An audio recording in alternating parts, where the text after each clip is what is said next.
তুফানগঞ্জে BJP কর্মীর বাড়িতে হামলা এবং গাড়িতে ভাঙচুর চালানোর অভিযোগ তৃণমূলের বিরুদ্ধে। যাবতীয় অভিযোগ অস্বীকার করে তৃণমূলের দাবি পুরোটাই বিজেপির গোষ্ঠীদ্বন্দ্বের জের।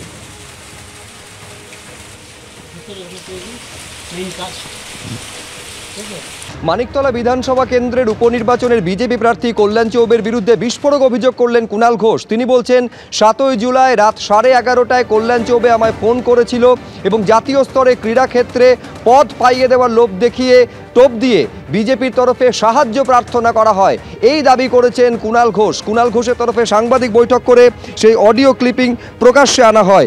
উপনির্বাচনের আগে তৃণমূলের কুণালকে ফোন বিজেপির কল্যাণ চৌবের, এই প্রশ্ন বড় হয়ে দাঁড়াচ্ছে। তার কারণে এই দাবি করছেন কুণাল ঘোষ। দলের সঙ্গে অন্তর্ঘাতের প্রস্তাব দিয়ে বিজেপি প্রার্থী কল্যাণ চৌবে ফোন করেছিলেন বলে দাবি কুণাল ঘোষের। উপনির্বাচনে সহযোগিতার জন্য ফোন করেছিলেন কল্যাণ। ক্রীড়াক্ষেত্রে রাজ্য বা জাতীয় স্তরে বড় পদের টোপ দিয়েছিলেন কল্যাণ। এআইএফএফ সভাপতি পদের অপব্যবহার করে কল্যাণ চৌবে টোপ দিয়েছিলেন বলে অভিযোগ করছেন কুণাল।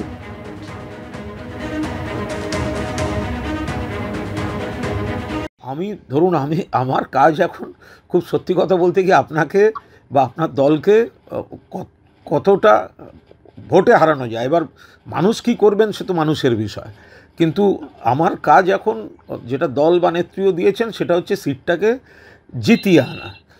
কুণালদা, আপনার কাছে খুব অনুরোধ করছি, আপনি আমার একদম নিবেদন স্বরূপ অনুরোধ করছি, যদি কোথাও মনে হয় একটা উপনির্বাচনে তো আপনার সরকার গড়বে না, ভাঙবে না, যদি কোথাও মনে হয়, তো সেটাই মানুষকে বলছি, একটা সরকার গড়বে না, ভাঙবে না, কিন্তু সেই কারণেই যখন বিধায়ক চুজ করবেন তাহলে সরকারি পক্ষের লোককে করুন, যাতে এলাকায় আরও ভালো করে কাজ করে। এটা আমরা বক্তৃতাতেও বলছি, আমাদের লাইনও সেটাই।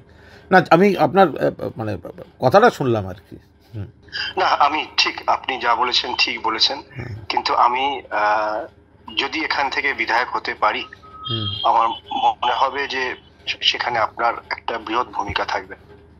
তাহলে তো আবার আরেক সর্বনাশ হবে, না হতে পারলে তো আবার এই বৃহৎ ভূমিকাটা সেক্ষেত্রেও খেয়াল থাকবে, এ তো আরেক সর্বনাশ, তাই না?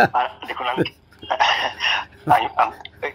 দেখুন কথায় তো চলতে থাকবে। না, ঠিক আছে, ঠিক আছে, খেলাধুলার মধ্যে একদম একদম ঠিক আছে, এটা হতেই পারে, আপনি লড়েছেন, দেখা যাক, বাকি আবার কথা হবে ভবিষ্যতে। আমি বলি যে যদি কৃতজ্ঞতা স্বরূপ, না যদি ভবিষ্যতেও কখনো খেলাধুলায়, সে সর্বভারতীয় পর্যায়ে হোক কি রাজ্য পর্যায়ে হোক, কোথাও আপনার মনে হয়, আমি আপনাকে অ্যাকোমোডেট করার চেষ্টা করব। থ্যাঙ্কস, আপনি বলেছেন, আমার খুব একটা ওসবে আগ্রহ নেই, তবে ঠিক আছে, ভালো থাকবেন, পরে কথা হবে।